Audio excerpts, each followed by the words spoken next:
नमस्कार. तर आज आपण जाणून घेऊया लाडकी बहीण योजनेबद्दल. तर लाडकी बहीण योजनेचे 3,000 रुपये अजूनही तुमच्या खात्यात जमा झाले नाहीत, तर तक्रार कुठे करणार जाणून घेऊया याबद्दल.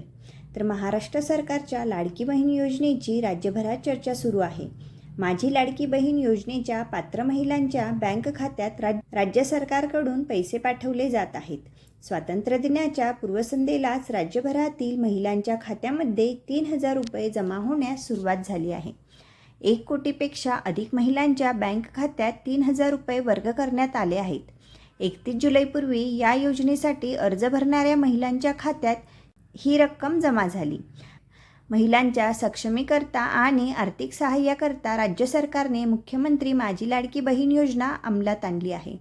लाडकी बहीण योजनेअंतर्गत महिलांना दरमहा 1,500 रुपये मिळणार आहेत. योजनेची घोषणा झाल्यापासूनच अर्ज करण्यासाठी महिलांची झुंबड उडाल्याचं पाहायला मिळाली होती. जून आणि जुलै या दोन्ही महिन्यांचे एकत्रित 3,000 रुपये लाभार्थी महिलांच्या खात्यावर जमा होण्यास 14 ऑगस्टपासूनच सुरुवात झाली आहे. आज 17 ऑगस्टपर्यंत सर्व लाभार्थी महिलांच्या खात्यात ही रक्कम जमा होणार असल्याचं राज्य सरकारनं जाहीर केले. माझी लाडकी बहीण योजनेचा लाभ राज्यातील 21 ते 65 या वर्ष वयोगटातील विवाहित, विधवा, घटस्फोटित आणि निराधार महिलांना मिळणार आहे. लाडकी बहीण योजनेअंतर्गत अनेक महिलांच्या खात्यात 3,000 रुपये जमा झाले आहेत. मात्र काही महिलांच्या खात्यात या योजनेचे पैसे अजूनही जमा झाले नाहीत.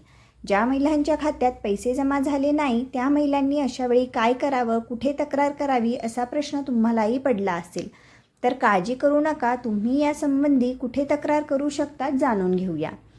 योजनेचे पैसे अजून खात्यात जमा झाले नाहीत, येथे करा तक्रार. माझी लाडकी बहीण योजनेअंतर्गत महिलेच्या खात्यात हप्त्याची रक्कम जमा झाली नसल्यास महिलांनी काळजी करण्याची गरज नाही. यासाठी 181 या हेल्पलाईन क्रमांकावर तुम्ही कॉल करू शकता आणि तुमची तक्रार नोंदवू शकतात. यासोबतच महिला शक्तिदूत ॲपच्या माध्यमातूनही तक्रारी नोंदवू शकतात.